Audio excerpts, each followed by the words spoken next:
Today in my message, I spoke of God's sovereignty, of how God is in control, and I thought it might be good for us to just maybe think a little bit more about that, and I want to ask some questions. These questions can be for you and you alone to think about, or maybe you can encourage somebody to watch the service, and maybe you can have some dialogue with one another and just talk about these questions. I think they're important ones. So the first question I want to ask is this: consider what sovereignty means in your everyday life. That God is in control. What does that mean to you in your everyday life? Now, for some of us, maybe we have to ask the other question: do I even believe that God is sovereign? And if I don't, why? And maybe it's good for us to ask the question too, that if I do believe in God's sovereignty, what's behind that? We talked a little bit about that today, but maybe that would be a good thing for you to discuss with someone else.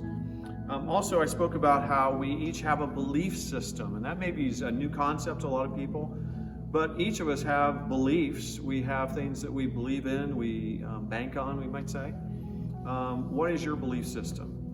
If you have one, I would really encourage you to just try to write some of those beliefs that you have. How I do life usually is based on some beliefs. So I'd encourage you to write down those beliefs that you have. And if you don't have a belief system, don't have any beliefs, then that's something I would encourage you to think about, talking to someone you know that's further along in their spiritual walk with Christ, and just have that discussion.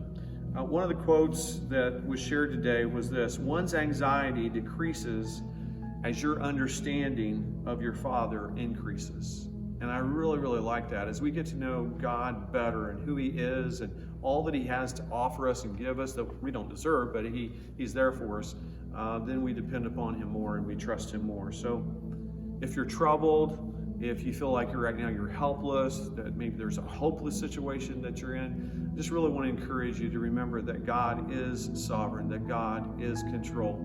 And today and in your discussion, maybe you and God together or with others, realize that we can rejoice in that fact that God is sovereign.